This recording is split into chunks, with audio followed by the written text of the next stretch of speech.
Fala galera, tudo bem? Vamos lá então para o tema da semana, bullying na escola brasileira contemporânea. Esse tema já está na fila para cair aí já há algum tempo, eu não aguento mais todos os anos fazer o tema do bullying, mas a gente tem que fazer porque o assunto é muito sério, né? A gente vê acontecer aí, não só no Brasil, mas em outros lugares do mundo, situações muito catastróficas como Columbine nos Estados Unidos e Realengo, né?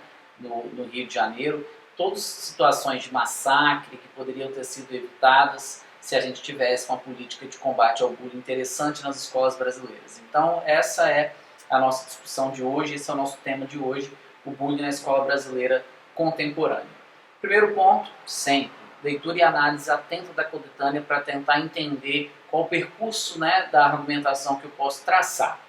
Bom, o texto 1 da coletânea, ele vai trazer para a gente o conceito de bullying. Bullying basicamente se conceitua como uma agressão, seja ela física, verbal ou psicológica, que acontece de maneira sistemática.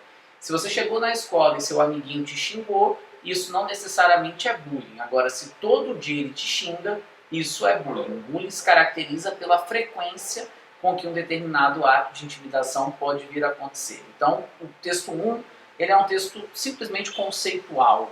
É um texto que está trazendo para a gente aí, né, o conceito do bullying e as consequências, né? Porque a vítima do bullying, ela vai carregar sequelas para a sua vida inteira, né? É uma pessoa que vai ter dificuldade de interação, é uma pessoa que vai ter uma grande dificuldade de confiar nas outras pessoas, é uma pessoa que tende ao isolamento, à depressão. Então, o bullying ele traz aí consequências severas para a vida das suas vítimas e para a vida dos agressores, consequentemente, também.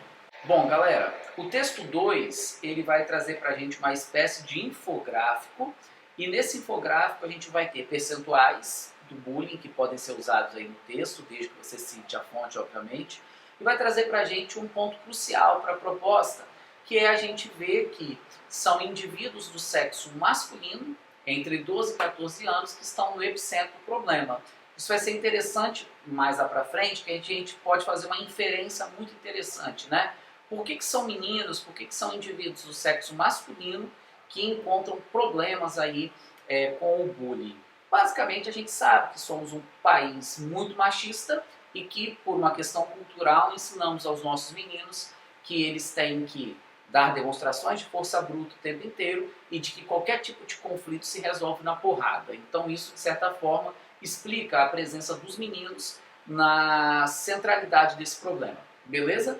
O texto 3, ele é bastante interessante, vai ter que ter um cuidado com ele. Ele vai trazer para a gente o conceito de cyberbullying, ou seja, o bullying de caráter virtual. Cuidado para não fugir do tema. O seu texto é Bullying na Escola Brasileira Contemporânea. O cyberbullying, que seria basicamente o problema que se estende para as redes sociais, para a internet, é como se fosse aí uma espécie de ampliação da problemática, né? Uma espécie de reverberação da problemática. Mas toma cuidado para não fazer um texto sobre bullying de caráter virtual, beleza? O texto 4, ele menciona a existência da lei anti-bullying, que em síntese é uma lei que obriga as escolas brasileiras a darem um espaço para a temática do bullying, né, em suas atividades, ou seja, capacitando o professor, dando palestra para os alunos, trazendo debates do quanto que essa problemática ela afeta aí a vida de uma escola, tá bom?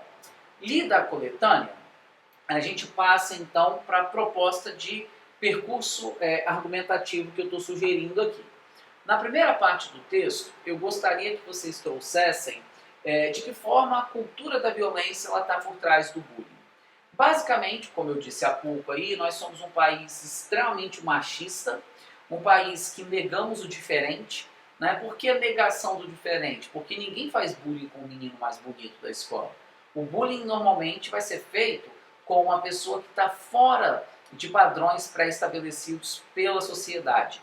Então, a cultura machista de resolver tudo na porrada, de resolver tudo, né, no conflito, isso se estende para a escola como uma espécie de violência mesmo. E eu costumo dizer assim, se a nossa sociedade ela é violenta, se o mundo é violento, a escola e os alunos também serão violentos. A gente não pode entender a escola como um organismo separado do restante da sociedade. A escola ela é basicamente um espaço onde os conflitos que existem no mundo fora dos muros da escola também vão existir lá dentro. Então, se na sociedade brasileira existe a negação do diferente, se na sociedade brasileira existe a cultura machista da violência, né, da brutalidade, isso também vai chegar na escola. E, obviamente, que extremamente ampliado, amplificado pela presença da internet. Então, na primeira parte do texto, é meio que um caráter histórico, por assim dizer, né? Tentar entender como que essa cultura machista vai se traduzir em bullying dentro da escola.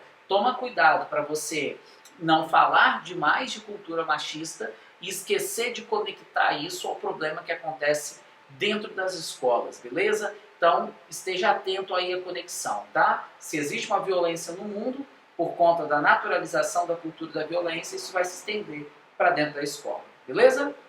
Bom, segunda parte do texto, a gente vai trazer um pouco da questão da lei anti-bullying, né? Ou seja, como que uma lei que foi criada para combater o bullying, lá por volta, né, do ano de 2011, 2012, ali foi criada a lei anti-bullying, como que até hoje, verdadeiramente, essa lei não foi posta em prática nas escolas brasileiras. E aí, basicamente, o que a gente tem que entender é que o bullying, de certa forma, ele acaba meio que passando despercebido dentro da escola, ou é uma coisa que os professores não têm muito paciência, ou não têm muito tempo para poder perceber se acontece na sua sala de aula ou não. Então é como se o professor ele não tivesse preparado para isso. É como se a escola, naquela perspectiva cartesiana de ensino, né, tivesse muito preocupado com o português, com a matemática, com a química, com a biologia e com o vestibular. E aí deixa de lado um pouco as temáticas mais da relação dos alunos, e aí essa temática ela vai passando meio que despercebida até que a gente tem então algum tipo de grande conflito. Então, na segunda parte do texto, eu queria que você trouxesse o quanto que a falta de cumprimento da lei anti-bullying ela está por trás desses casos aí de despreparo das escolas para lidar com esse problema. Beleza? Né? Essa lei, em tese, prevê que as escolas brasileiras, inclusive, tenham um determinado percentual de palestras ao longo do ano para poder esclarecer para os alunos o quanto que esse cenário é problemático. Só que na maior parte das vezes as escolas, sejam elas públicas ou privadas, elas não cumprem isso como deveria cumprir. E aí a consequência é uma certa negligência desse tema dentro das escolas e as catástrofes que a gente viu acontecer tanto fora do Brasil quanto aqui dentro do Brasil também. Beleza? Vamos lá então, proposta de intervenção. Na primeira parte do texto, para a gente combater essa cultura da violência, eu imaginei a gente trazendo um agente que normalmente a gente não traz muito, que é a família, né? A gente sempre fica muito em torno do Estado. Mas eu imaginei aqui na segunda parte do texto a gente trazendo a família, fazendo o quê? O oferecimento de uma educação virtuosa. A gente já falou de educação virtuosa, né, em algum momento aí lá atrás. Por meio de debates, palestras, leitura de obras literárias e exibição de documentários. Ou seja, fique atento ao meio, né? Eu vou combater, enquanto pai, a cultura da violência que o meu filho possa vir a desenvolver. Como que eu vou fazer isso? Se eu não trouxer um meio concreto, se eu não mostrar para ele por meio de uma linguagem que ele entenda, seja um vídeo, seja um quadrinho, seja, né, um debate, ele não vai entender. Então fique atento aí para o meio dessa proposta, beleza? E qual é o meu objetivo? Formar indivíduos aptos, né, ao convívio com a diferença. Então, a partir do momento em que a família ela oferece uma educação virtuosa, a gente neutraliza um pouco da violência, consequentemente os alunos passam a conviver melhores uns com os outros, beleza? E a segunda ação, que ela de certa forma vem para poder efetivar o cumprimento da lei anti-bullying, seria basicamente partir para o âmbito tanto da fiscalização das escolas, quanto para o âmbito da capacitação dos professores. Então, quem é que vai fazer isso? Compete ao MEC, que é o órgão que é responsável pelo gerenciamento da educação pública brasileira nos mais diversos âmbitos. Então, o MEC ele precisa efetivar o cumprimento da lei anti-bullying nas escolas, a partir de fiscalizações constantes nas escolas e da capacitação de professores para lidar com o problema. Então, o MEC ele pode dar lá um workshop sobre conflitos na sala de aula, ou seja, o professor precisa estar formado para poder entender, né, como que o bullying ele acontece na escola. E o objetivo maior disso tudo é minimizar a prática da violência no nosso país dentro das escolas, beleza?